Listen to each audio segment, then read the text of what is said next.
Hello students, आप सभी का मेरे channel learning classes with Sunita में स्वागत है।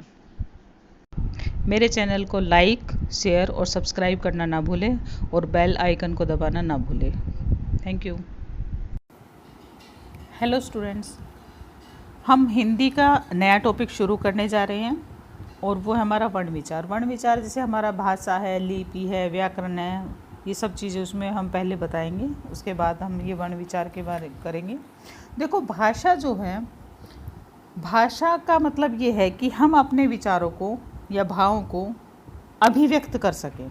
अब अभिव्यक्त जो करते हैं वो किस तरह से करते हैं? कुछ भाषा ऐसी होती है लिखित रूप में होती है, कुछ ऐसी होती है जो हम मौखिक रूप में प्रकट करते हैं। अब हम कई बार ऐसा होता है कि जैसे हम जा रहे हैं तो जाते वक्त जैसे हम रेड लाइट पे रुके तो वहाँ रेड लाइट और ग्रीन लाइट को देखकर हमें पहचान जाते हैं कि रेड लाइट हुई है तो हमें रुकना है और ग्रीन लाइट हुई है तो हमें आगे जाना है। ठीक है, यानी कि ये कौन सी भाषा हो गई? हम सांकेतिक भाषा की, संकेत मिल रहा है ना हमें, हम संकेत की भाषा को भी जानते हैं। तो भाषा हमारी 3 तरह की होगी, इसका मतलब सांकेतिक भाषा, लिखित भाषा और मौखिक भाषा। ठीक है, तो लिखित भाषा, वैसे तो भाषा की अभिव्यक्ति हम 2 ही रूपों में मानते हैं कि लिखित और मौखिक, लेकिन सांकेतिक भाषा भी तो है, हम संकेत के द्वारा भी तो जान देते हैं। कई बार हम खाली जैसे कुछ पूछ रहे हैं किसी से और उसकी यदि हाँ होती है तो ऐसे थोड़ा सा इशारा करके भी तो बोलते हैं, तो हम समझ जाते हैं हाँ इस तरह से बात करें, हाँ उनकी हाँ है। ठीक है, तो एक सांकेतिक भाषा भी है। तो जिन ध्वनि और चिन्हों के माध्यम से हम अपने मन के विचार, ठीक है, मन के विचार बोलकर या लिखित रूप से अभिव्यक्त करते हैं, लिखकर अभिव्यक्त करते हैं, भाषा कहलाती है। क्या कहलाती है? भाषा कहलाती है। ठीक है, भाषा जैसे हमें कोई संकेत मिलता है, जैसे स्कूल में हम यदि जाते हैं, स्कूल में जाते हैं तो सुबह की घंटी जब बजती है तो हमें लगता है हाँ अब स्कूल शुरू हो गया। ठीक है, शाम की जब छुट्टी होती है तब बेल बजती है, तो जब उस घंटी की आवाज़ सुनकर हमें सब बच्चे एकदम से वो हो जाते हैं, तैयार हो जाते हैं कि हाँ अब छुट्टी होने वाली है। ठीक है, तो कुछ संकेत मिलता है तभी तो सांकेतिक भाषा का भी रोल है। अब सांकेतिक भाषा का रोल है अभी, और हमारा लिखित और मौखिक भाषा का भी रोल है।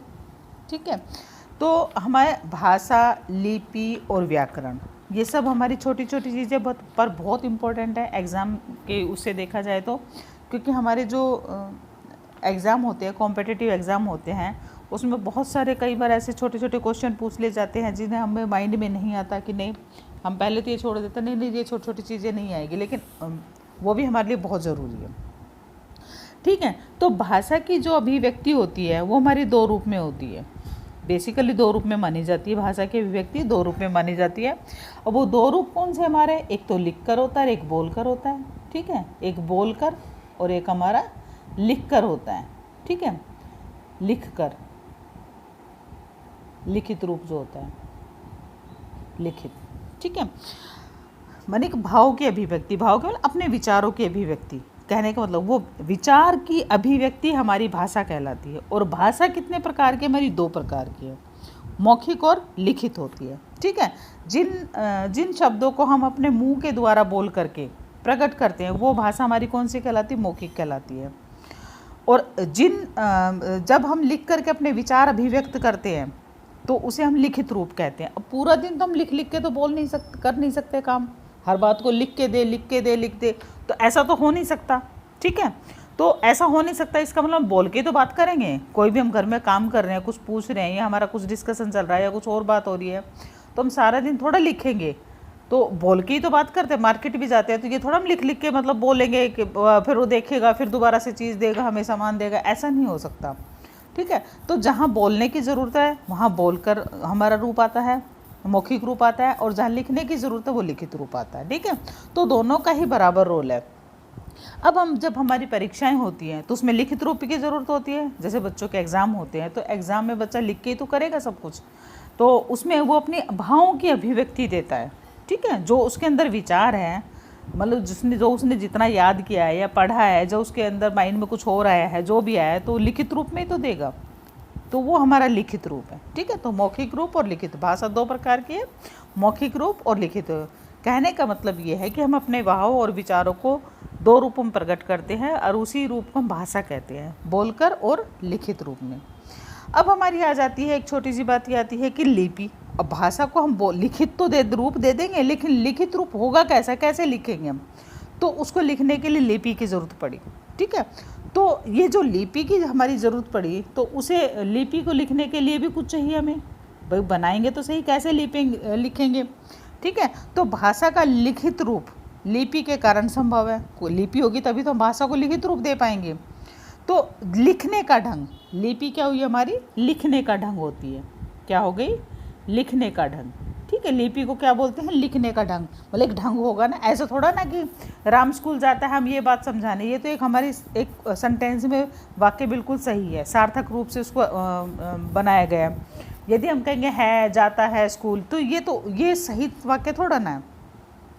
तो लिपि जो होती है, लिपि हमारी अपने विचारों या ध्वनियों को, जो हम ध्वनि बोल रहे हैं उनको लिखकर प्रकट करने के लिए निश्चित किए गए चिन्ह होते हैं, मतलब निश्चित बनाए गए जो चिन्ह हमारे, वो लिपि कहलाती है।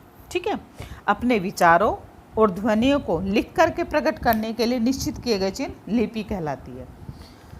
और लिपि के लिए भी तो हमारे चिन्ह बनाए गए हैं, जैसे विश्व में विभिन्न बहुत सारी भाषाएं हैं, हमारे संसार में बहुत सारी भाषाएं हैं, तो उन भाषाओं की अलग अलग अपनी लिपि बनी है।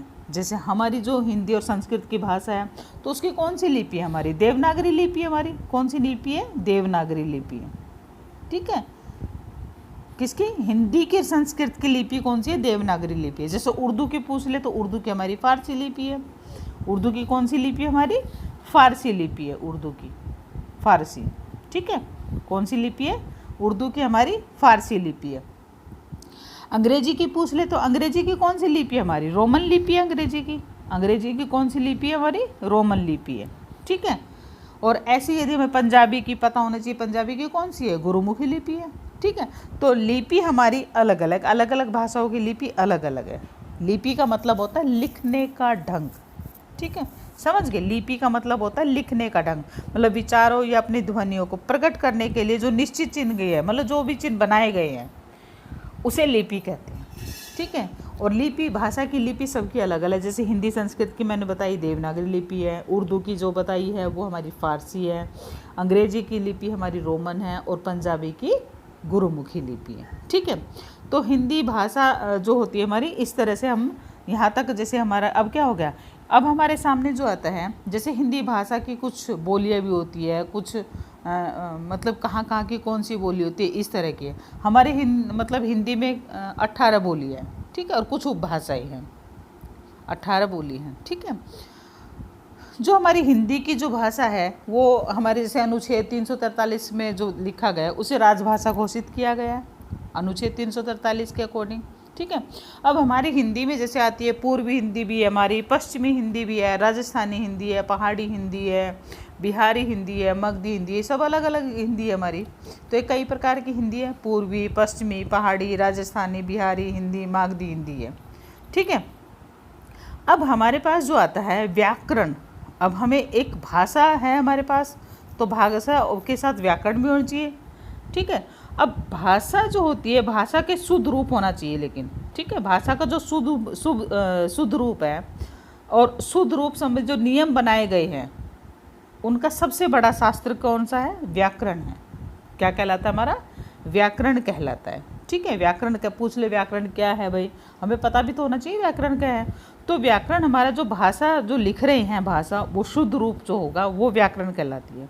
भाषा के शुद्ध रूप के संबंधी जो नियम बनाए गए हैं ना, वो हमारी व्याकरण कहलाती है। ठीक है, तो ये हमारी एक छोटी सी वैसी थी कोशिश की आप लोगों को बेसिक जो है वो समझ आ जाए।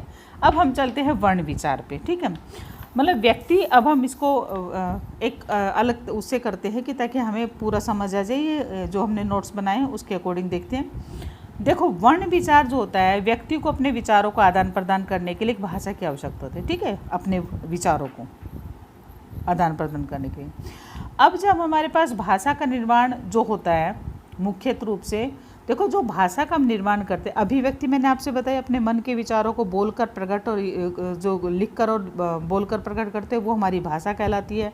एक सांकेतिक भाषा भी होती है, सांकेतिक भाषा का हमारा रूप वैसे है, लेकिन हमारी जो व्याकरण के अकॉर्डिंग लिखित और मौखिक दो ही भाषा को मान्यता है। ठीक है, अब जो आती है हमारी भाषा का जो निर्माण है वाक्यों से और वाक्यों का निर्माण जो होती है सार्थक शब्दों से होता है। जो भाषा का सबसे पहले बच्चा क्या बोलता है कि हमारा पूरा शब्द बोलता है, ठीक है। भाषा का जो निर्माण है वो वाक्यों से होता है, और वाक्यों का निर्माण किससे होता है? सार्थक शब्दों से होता है, के योग से होता है, तथा शब्दों का निर्माण किससे बनता है?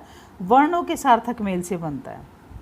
तो हमें सबसे पहले क्या चाहिए? यानी कि ध्वनि और वर्ण चाहिए। और जो ध्वनि और वर्ण है हमारी, वो क्या है? हमारी मौखिक और लिखित है, ठीक है। मौखिक रूप और लिखित रूप है, ये मैंने बताया आप लोगों से भी कि मौखिक और लिखित, जिसे भाषा भी बोलते हैं। हमें दो इकाई हमारे पास। अब जो वर्ण है, वर्ण जो हमारे पास है उसको हम क्या कह सकते हैं कि देखो, एक तो ये सबसे भाषा की सबसे छोटी इकाई है वर्ण, ठीक है। क्या है ये? सबसे छोटी इकाई है वर्ण, और इसके टुकड़े करने संभव नहीं है, इसके हम टुकड़े भी नहीं कर सकते वर्ण, ठीक है। और मौखिक अभिव्यक्ति ध्वनि है, ये मौखिक भी होती है ये, और लिखित रूप भी होता है, मतलब दोनों रूप है ये, मौखिक भी है लिखित भी है, और भाषा की सबसे छोटी इकाई है, और खंड नहीं कर सकते हम। तो ये हमारा क्या कहलाता है? वर्ण है हमारा, ठीक है। ध्वनि और वर्ण एक ही बात है, ठीक है, सबसे छोटी। जैसे हमारे पास कोई शब्द दे दिया, जैसे हमारे पास शब्द है राम, ठीक है। अब इसको वर्ण विच्छेद जब हम करेंगे तो र प्लस आ और मा और आ, ठीक है, ए। तो ये हमारे पास क्या बन गया? ए है ये। तो हमने इसका वर्ण विच्छेद कर दिया, अब इसके और टुकड़े नहीं हो सकते, तो यही हमारा वर्ण है, यह ध्वनि है, ठीक है, जिसके और टुकड़े ना किए जा सके, खंड नहीं किए जा सकते, कहने का मतलब ये है। अब आता है हमारा अक्षर, ठीक है। हमें अक्षर के बारे में भी जान लेना चाहिए क्या होता है। देखो, इनका उच्चारण श्वास के एक ही झटके में होता है। एक ही झटके का मतलब ये होता है कि जब हम इनको बोलेंगे तो इसमें ज़्यादा टाइम नहीं लगेगा, समय नहीं लगेगा, मतलब एक झटके से बाहर निकले। जैसे आम, ठीक है, तो माँ में हमारा हलंत है, आम माँ के साथ हमारा कोई भी स्वर नहीं जुड़ा हुआ, ना ही ना के स्थान, ऐसे बोलते हैं, ठीक है। तो ये अक्षर है हमारे, इनका उच्चारण श्वास के एक ही झटके में बाहर आता है, समझ गए। अब आता है हमारा लिपि, ठीक है।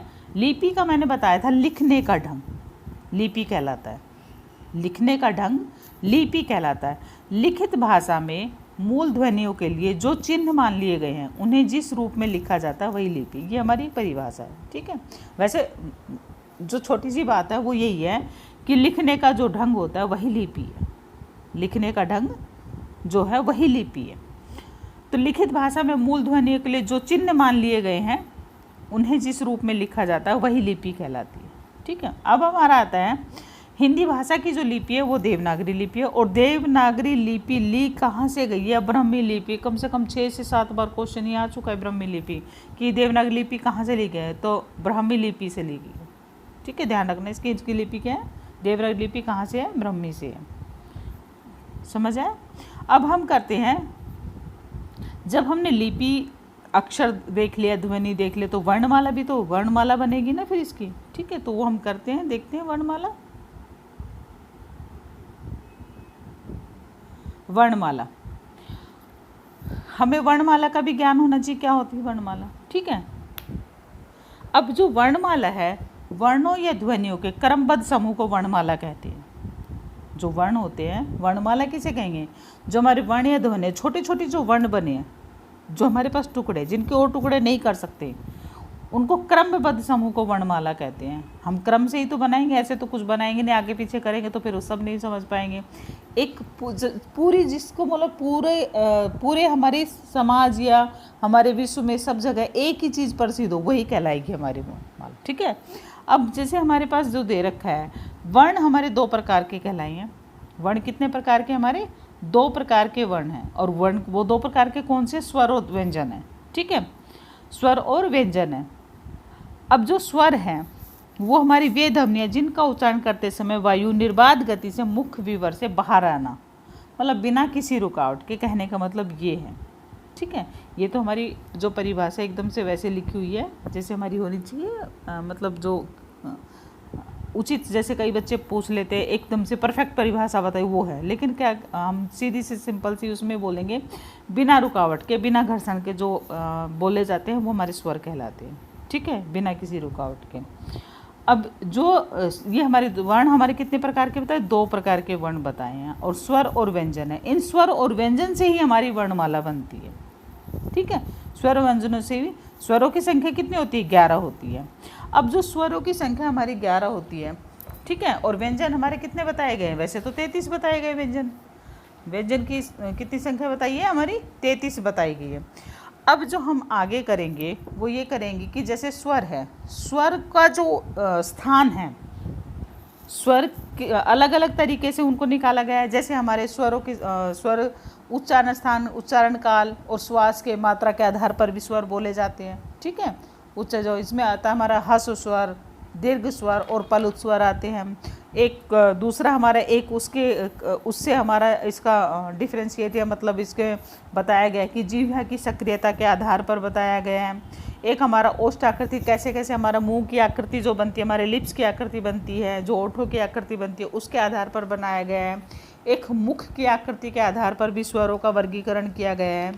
और जो हमारा एक किया गया है उच्चारण स्थान के आधार पर इसका वर्गीकरण किया है। तो जो हमारे स्वर हैं, स्वरों का जो वर्गीकरण किया गया है वो भी 5 प्रकार से अलग अलग तरीके से किया गया है, ठीक है। अभी तक तो खाली हम स्वर ही पढ़ते आए थे, स्वर 11 है, स्वरों की संख्या इतनी है, ये हमारे वो स्वर है, इस तरह से। लेकिन स्वरों का भी तो वर्गीकरण हुआ है ना, तो वो वर्गीकरण हम करेंगे नेक्स्ट वीडियो में।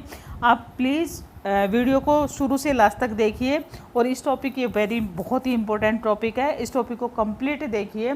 और एक एक चीज़ इसमें छोटी छोटी बातें बताई जाएगी। ये नहीं कि अभी जो मैंने बताया है कि स्वरों का जो वर्गीकरण किया 5 प्रकार से किया गया है, आप लोगों को ये इतना वर्गीकरण जो मैंने बता रही 5 प्रकार से, ये कहीं नहीं मिलेगा। बीच में आपके एग्ज़ाम में भी आने वाले क्वेश्चंस हैं। और ये जो क्वेश्चन हमारे मेनली हमारा जो पटवार है, पटवार के लिए वेरी वेरी इंपॉर्टेंट है। ये राजस्थान का जो पटवार का पेपर होता है ना, उसके लिए टॉपिक बहुत ही मतलब रामबाण है। समझ गए मेरी बात। आप इसको टॉपिक को अच्छे से देखिए और लाइक और शेयर करना ना भूलें। आप इसको ज़्यादा से ज़्यादा शेयर करिए, लाइक करिए। और चैनल की यदि कोई हमारे चैनल से इसको वीडियो को कोई नया स्टूडेंट देख रहा है तो इसको सब्सक्राइब करना ना भूलें, ताकि आपके पास जो नोटिफिकेशन है वो सबसे पहले पहुंच जाए। Thank you.